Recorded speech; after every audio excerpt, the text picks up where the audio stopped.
बुलेटिनची सुरुवात करूया अतिशय महत्त्वाच्या ब्रेकिंग न्यूज। बोंधू अशोक खरातला आज कोर्टात हजर करण्यात येणार आहे। बोंधू अशोक खरातची 6व्या गुन्ह्यातील पोलीस कोठडी आज संपणार असून खरातला व्हिडिओ कॉन्फरन्सिंगद्वारे न्यायालयात हजर करण्यात येईल। खरातच्या पोलीस कोठडीसाठी तपास यंत्रणा आग्रही आहे। खरात तपासात सहकार्य करत नसल्याचे समोर आले तर तपास यंत्रणा पोलीस कोठडी वाढवून देण्याची मागणी करणार असल्याची महत्त्वाची अपडेट समोर येते।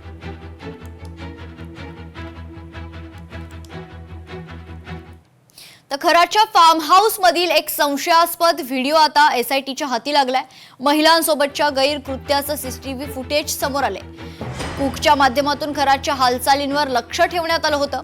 फिर्यादी ललित पोफळे यांनीच कुकला फार्म हाऊसवर ठेवलं होतं। ऑफिस बॉय नंतर आता कुक कडूनही खरातच्या कारनाम्यांचा भांडाफोड करण्यात आलाय। प्रकरणात आणखी धक्कादायक पुरावे समोर येण्याची महत्त्वाची अपडेट आहे।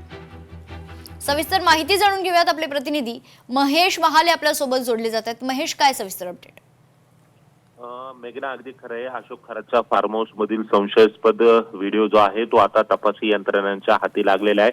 खरं तर खरात जो प्रकरणांमध्ये अडचणीत आला त्यामध्ये सर्वाधिक ज्या अडचणी होत्या त्या म्हणजे त्यांनी पीडितांवर लैंगिक अत्याचार केलेले होते आणि हे दुसरं तिसरं कोणी नाही तर त्याच्या ऑफिसमध्ये काम करणाऱ्या नीरज जाधवने त्याच्या ऑफिसमध्ये सीसीटीव्ही लावलेले होते आणि त्या माध्यमातून खरातचे जे काळे कृत्य होते ते समोर आलेले होते। मात्र आता एक नवीन धक्कादायक माहिती समोर आलेली। खरं तर कुकच्या माध्यमातून खरातच्या हालचालींवर लक्ष ठेवण्यात आलेलं होतं। महिलांसोबतच्या कृत्याचं सीसीटीव्ही फुटेज एसआयटीच्या हाती लागलेले आहे। ऑफिस बॉय नंतर कुकने देखील खरातच्या कारनाम्यांचा जो आहे तो भांडाफोड केलेला आहे।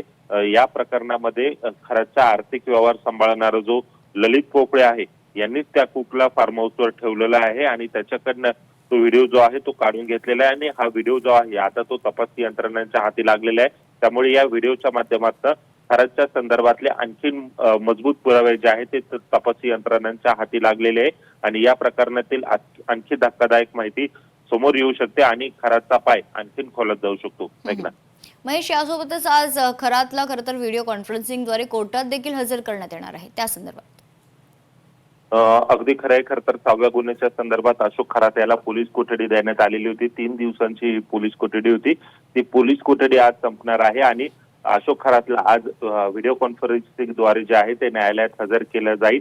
यावेळी तपासी यंत्रणांकडनं खरं तर त्याच्या पोलीस कोठडीची मागणी जी आहे ती वाढवून देण्यात मागणी जी आहे ती केली जाऊ शकते। मात्र तसं जर नाही झालं, अशोक खरातला जर न्यायालयीन कोठडी जर दिली तर 7व्या गुन्ह्याच्या तपासासाठी पुन्हा एकदा एसआयटी कडनं न्यायालयाला पत्र दिलं जाऊ शकतं आणि एसआयटी 7व्या गुन्ह्यात त्याला ताब्यात घेऊन उद्या पुन्हा एकदा न्यायालयात हजर केलं जाऊ शकते। त्याच्यामुळे त्याचा तो प्रवास आहे पोलीस कोठडी ते न्यायालयीन कोठडी तो सुरूच राहणार आहे। त्याच्या अडचणी ज्या आहेत त्या देखील वाढतच राहणार असल्याचं दिसून येत आहे। निश्चित महेश, असेच संपर्कात राहा। आणखीन एका बातमीचे अपडेट्स देखील आपल्याकडून घ्यायचे।